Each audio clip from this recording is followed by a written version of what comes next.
In the year 1220, the city of Samarkand was the most beautiful city in the world. It sat at the crossroads of the Silk Road, a metropolis of 500,000 people, filled with towering mosques, libraries, stocked with centuries of knowledge, bazaars overflowing with silk and spice and gold. It had walls 30 feet high and a garrison of 110,000 soldiers. Every great civilization that had ever risen in the ancient world had passed through Samarkand. Alexander the Great had walked its streets. Persian kings had coveted it. Arab caliphs had made it a center of Islamic learning. It had stood for 2,000 years. Then the Mongols arrived. Within 3 days, the garrison surrendered. Within a week, the population had been driven out into the surrounding fields. The libraries were looted. The mosques were used as stables.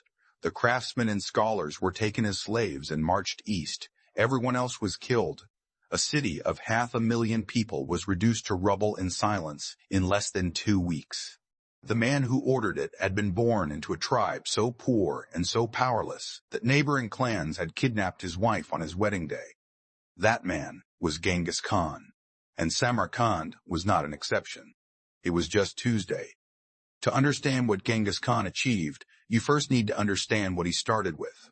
In the 12th century, the Mongolian steppe was a world of competing nomadic tribes locked in constant low-level warfare over grazing land, horses, and cattle. There were no cities, no permanent settlements, no written laws, no centralized authority. Tribes formed alliances and broke them. They raided each other, enslaved each other, and occasionally exterminated each other.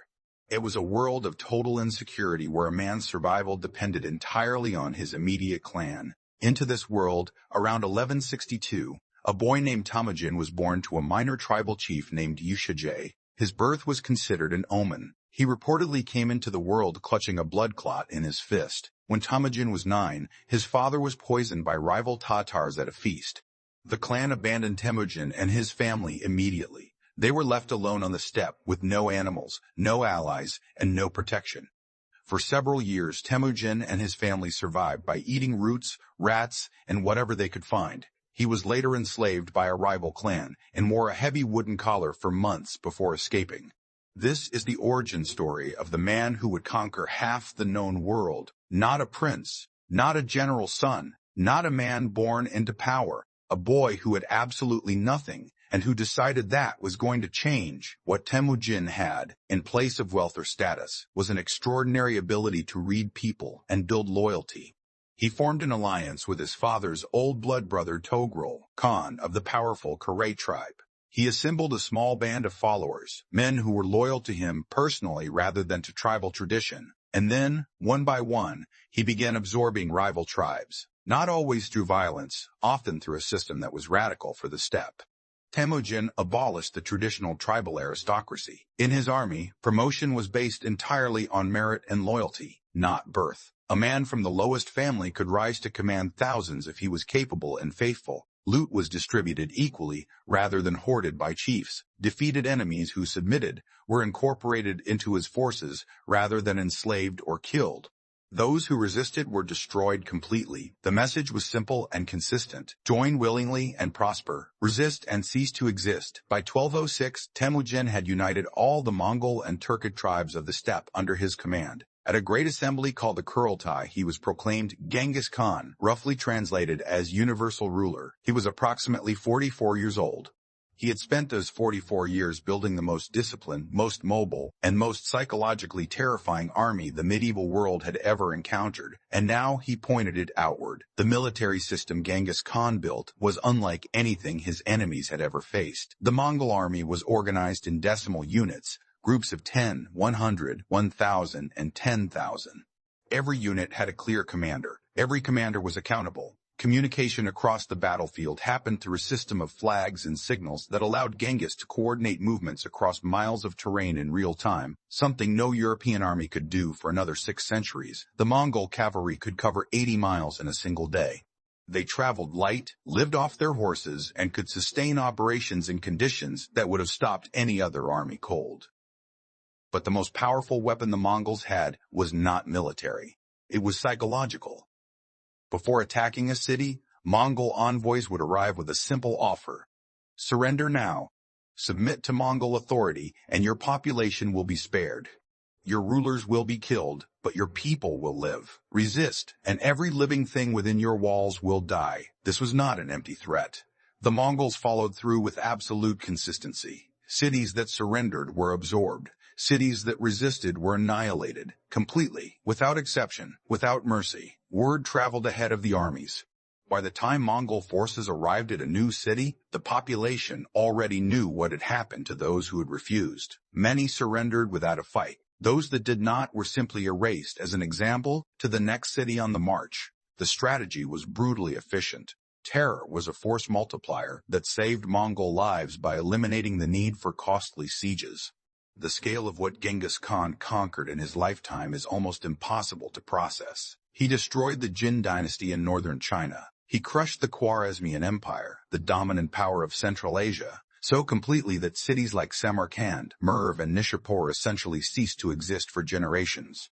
Merv, which may have been the largest city in the world at the time with a population of over 1 million, was so thoroughly destroyed that it never fully recovered. His generals raided deep into Russia, defeated the combined armies of the Russian princes, swept through the Caucasus, and pushed into Poland and Hungary before withdrawing. At the time of his death in 1227, from causes that remain disputed, possibly a riding accident, the Mongol Empire covered 12 million square miles and had killed an estimated 30 to 40 million people, approximately 10% of the entire human population of the Earth at that time. The demographic collapse in some regions was so severe that population levels in parts of Central Asia and China did not recover for centuries. But here is the contradiction at the heart of the Mongol story. Genghis Khan was not just a destroyer. The Pax Mongolica, the Mongol peace that followed conquest, created the most connected trade network the medieval world had ever seen. The Silk Road functioned more safely and efficiently under Mongol rule than it had in centuries. Ideas, goods, diseases, and technologies moved across Eurasia at a speed that had never been possible before. The Black Death traveled that network westward into Europe. So did paper money, gunpowder, and advances in astronomy and medicine. The Mongol Empire was simultaneously the greatest catastrophe and the greatest accelerator of human exchange in medieval history. Genghis Khan divided his empire among his sons before he died. It seemed like a practical solution. It was actually a slow-motion disaster. His son Ogedei became Great Khan and continued the expansion, sending armies into Europe and completing the conquest of China. But the cracks appeared almost immediately. Each son and grandson ruled his portion of the empire as a personal domain. The loyalties were personal, not institutional. There was no shared legal framework, no bureaucracy that transcended family politics, no system for resolving disputes between the successor states except war. After Ogedei died in 1241, reportedly from excessive drinking, the succession became a political crisis that halted the invasion of Europe entirely. The Mongol armies that had just crushed Poland and Hungary turned around and went home to participate in the power struggle. Europe was saved not by its own resistance but by Mongol family politics. Over the following decades, the empire fractured into 4 major successor states: the Yuan dynasty in China, the Ilkhanate in Persia and the Middle East, the Chagatai Khanate in Central Asia, and the Golden Horde in Russia. These successor states fought each other constantly. They also made a mistake that Genghis Khan had never made. They settled down. They built palaces. They adopted the customs, religions, and bureaucracies of the peoples they had conquered. Within 2 generations, the Mongol rulers of China were Chinese emperors. The Mongol rulers of Persia were Persian sultans.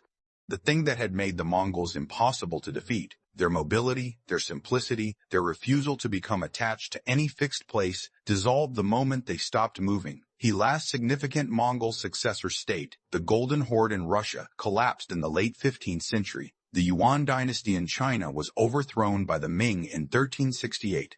The Ilkhanate had disintegrated by 1335. Within 150 years of Genghis Khan's death, the empire he built had ceased to exist as a unified force. So why did the Mongol Empire fall? Not because it was defeated by a superior enemy. No single power ever defeated the Mongols on an open battlefield in their prime. The Mongol Empire fell because it solved the problem of conquest and never solved the problem of governance. Genghis Khan was a genius at taking things. He and his generals were among the greatest military commanders in human history. But an empire is not just territory. It is administration, law, succession, shared identity, and the 1,000 daily decisions that keep complex societies functioning. The Mongols had no framework for any of that. They ruled by personal authority, which meant the empire was only as unified as the relationships between the men at the top. And those relationships, bound by family, competition, and the memory of a dead conqueror, could not hold. That is the lesson the Mongol Empire adds to this series. Rome fell because its system failed under pressure. The Ottomans fell because they could not modernize fast enough. Britain fell because they could not modernize fast enough. Britain fell because the world changed around it. But the Mongols fell because they never built a system at all. They built an army, and when the army stopped moving, there was nothing underneath it. Power without structure is not an empire. It is a raid that got too big. This is the fallen empire. It is a raid that got too big. This is the fallen empires. Next episode, why World War I made World War II inevitable. The thread connecting 1918 to 1939 that nobody in power wanted to see. Subscribe, and we will see you there.